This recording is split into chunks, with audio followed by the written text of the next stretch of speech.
Hello and welcome to Rajya Sabha Television. I am Smriti Rastogi. In the Kargil district, the Indian Army has another big adversary besides Pakistan.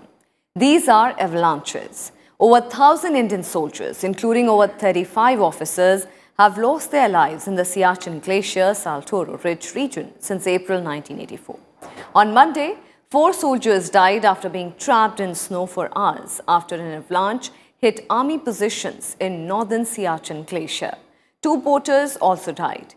The soldiers were a part of a patrolling group of 8 at a height of around 20,000 feet in the Karakoram range. The Siachen Glacier is known as the highest militarized zone in the world, where the soldiers have to battle frostbite and high winds. Avalanches and landslides are common on the glacier during the winters, and temperatures can drop as low as minus 60 degrees Celsius. Today in depth, we bring to you an insight into these avalanches, their types and causes, our preparedness, and the deaths they cause.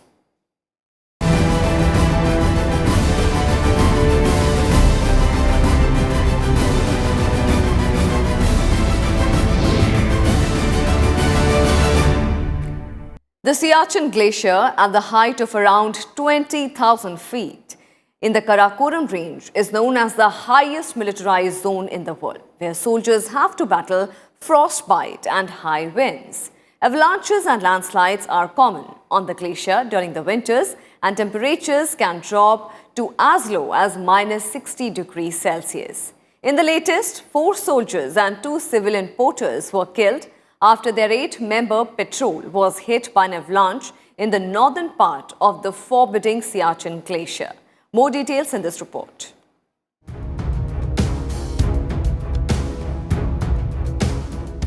An avalanche hit an 8-member army patrol on Monday, killing 4 soldiers and 2 civilian porters. The victims succumbed to extreme hypothermia. The incident took place in the northern part of the forbidding Siachen Glacier-Saltoro Ridge region. All the 8 soldiers were from the Dogra regiment. Along with the 2 porters, they were on their way from one post to another when the avalanche struck them at the height of over 19,000 feet in the northern glacier. All 8 people were pulled out of the debris. 7 were critically injured. Defence Minister Rajnath Singh took to Twitter to condole the incident.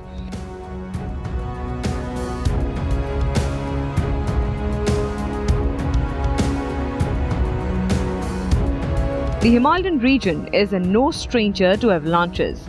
Earlier this July, 8 international climbers were on an expedition to Nanda Devi.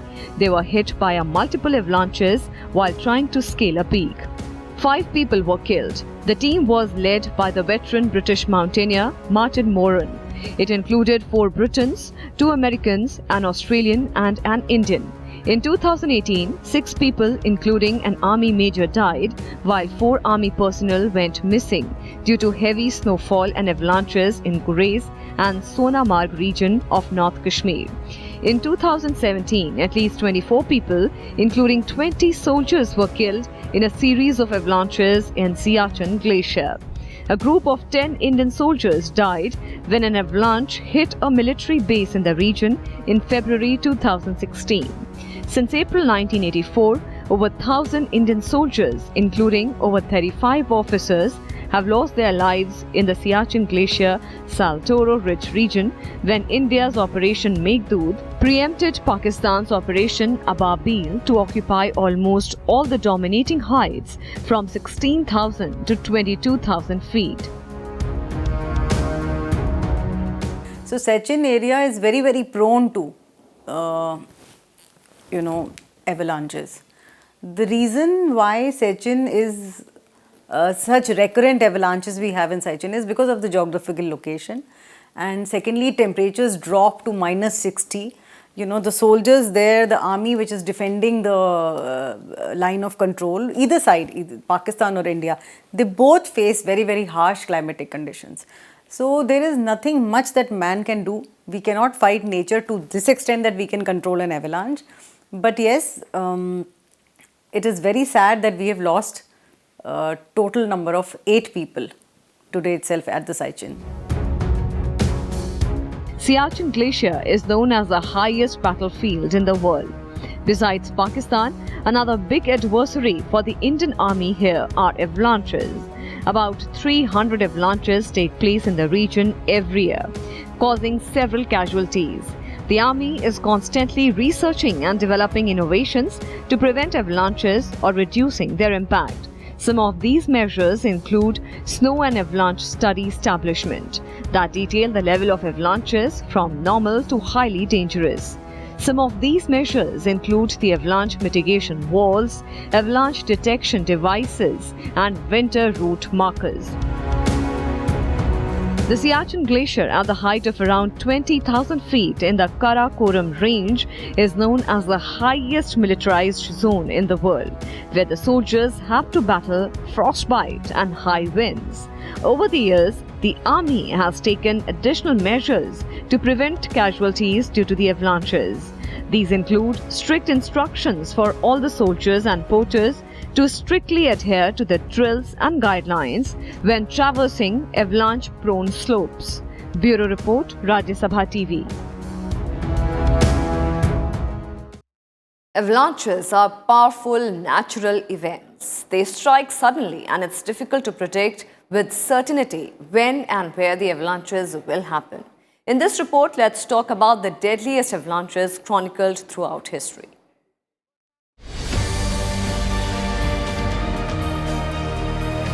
Avalanches are a mass of snow, rock, ice and soil that tumble down a mountain.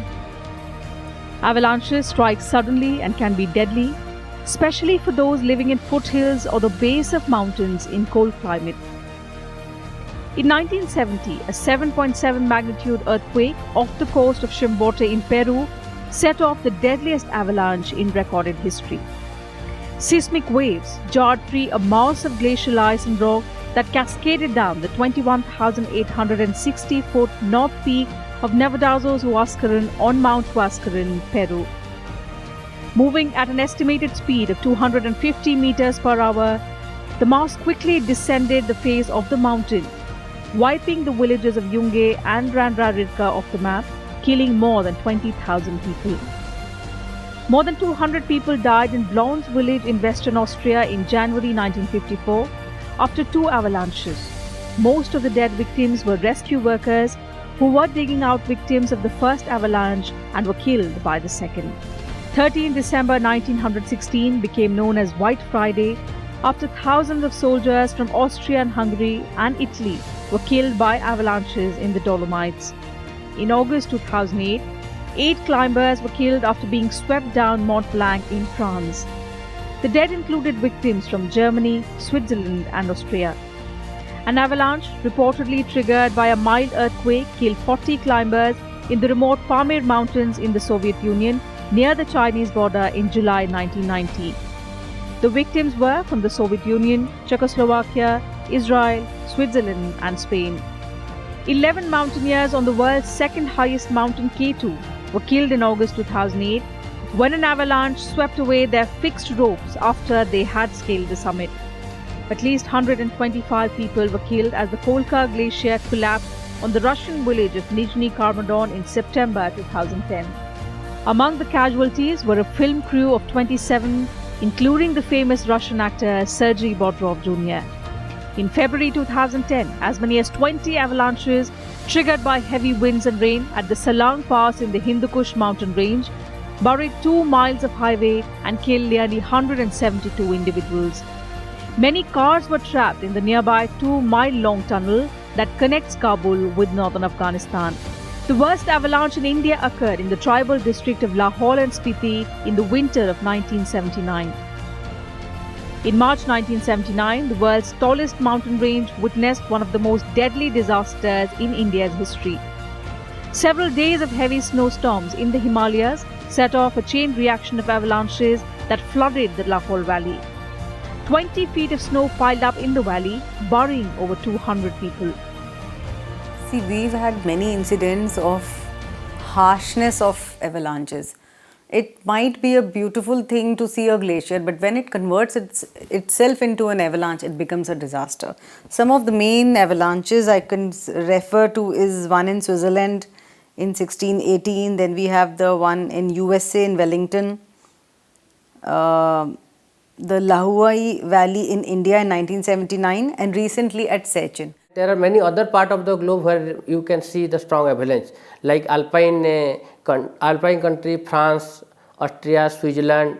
These are the, and even USA. So all these countries also faces severe avalanche. Historical records suggest that avalanches killed more soldiers in the First World War than poison gas did. During the First World War, more than 60,000 Italian and Austrian troops died in avalanches while fighting in snowy mountain passes in the Alps. More than 10,000 soldiers died in a single day on 13 December 1916. Bureau Report, Rajya Sabha TV. Avalanches can be deadly when they occur in areas that are populated downhill. And while they are largely natural phenomena, humans can also trigger avalanches. Let's now understand what causes these deadly snowpacks to crumble and tumble downhill, how they are formed, and how you can protect yourself from getting caught in the one.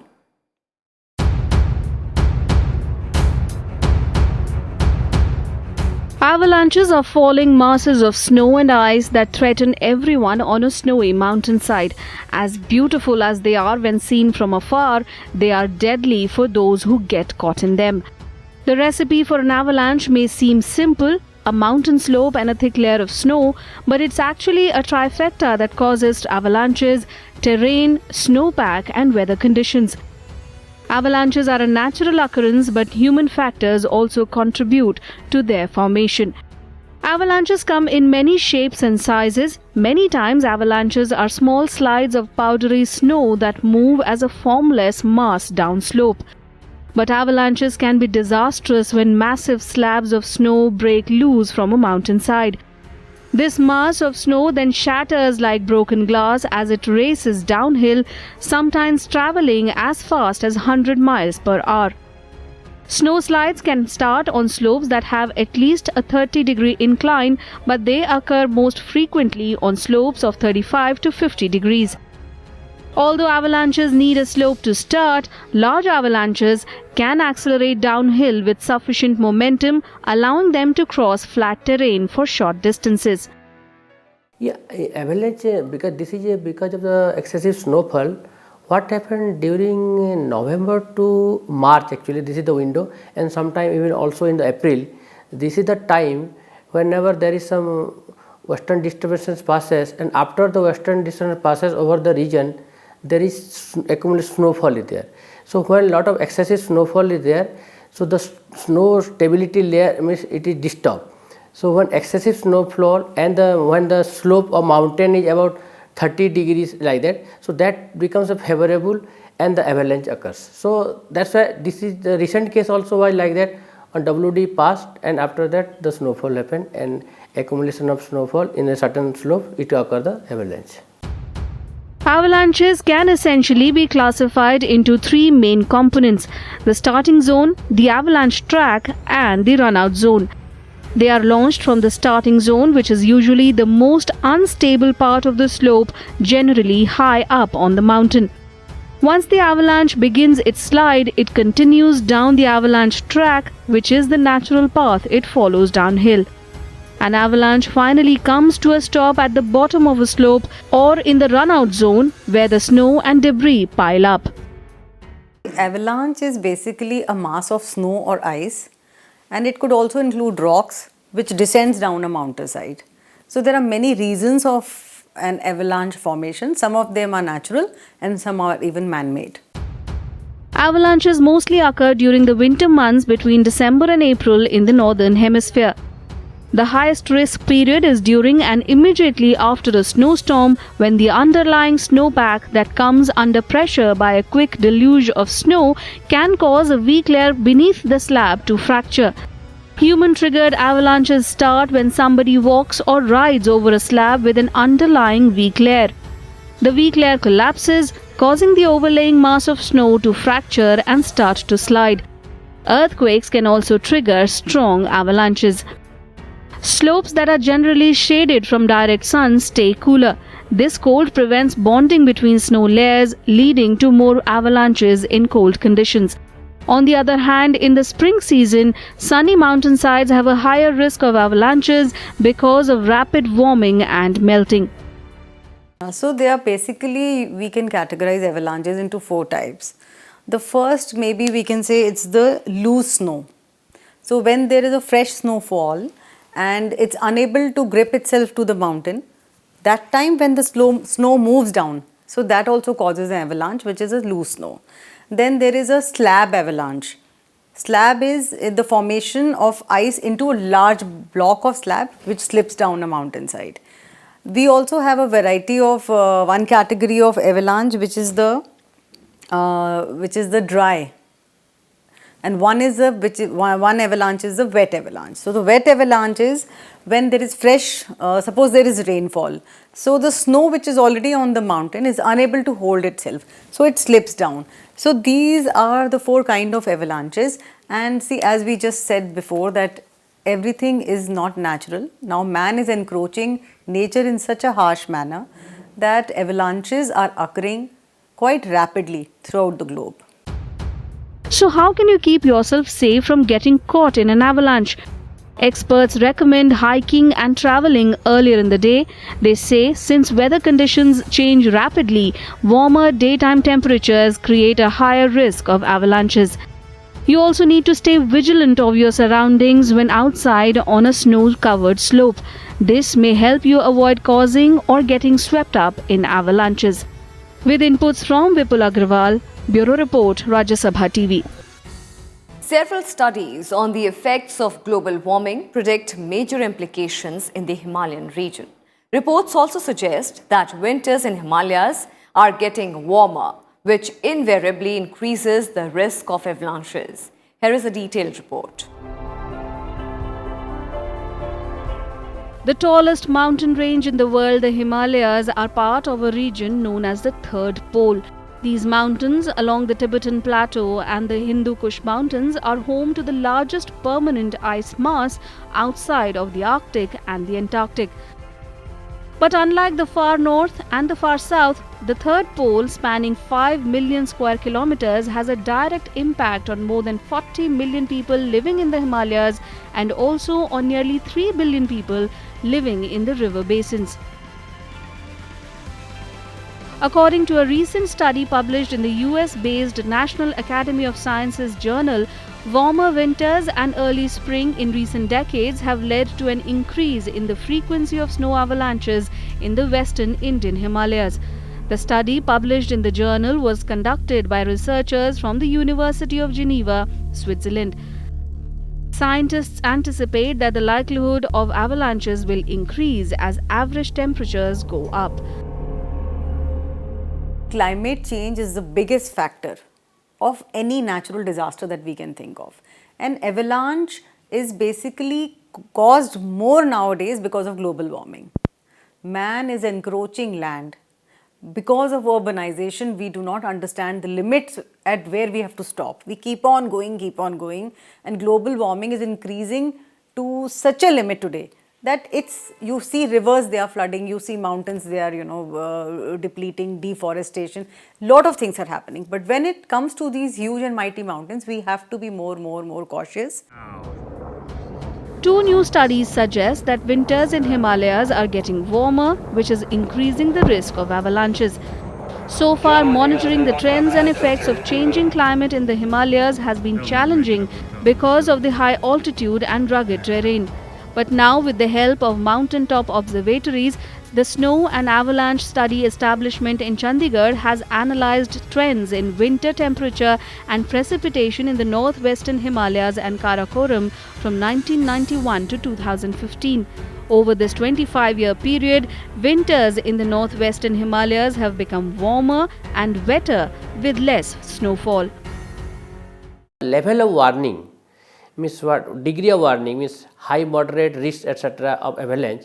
That is actually disseminated through SASE, the Chandigarh, the DRDO organization. They disseminate that part particularly for the degree, means what is the high probability, high risk, moderate risk, low risk, like that. So they give this one.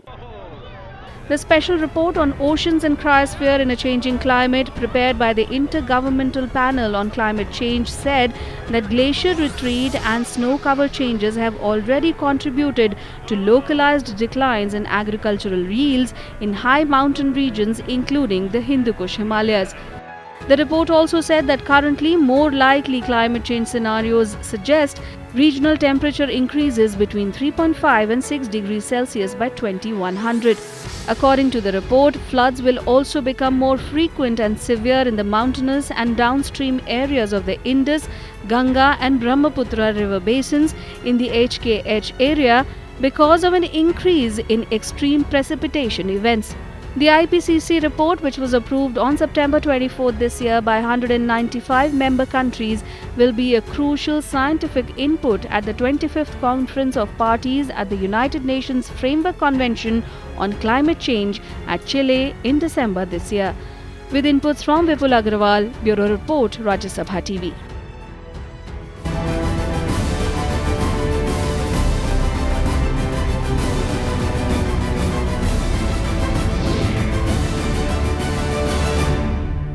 And that's all we have for you in this edition of In Depth. Thank you for watching.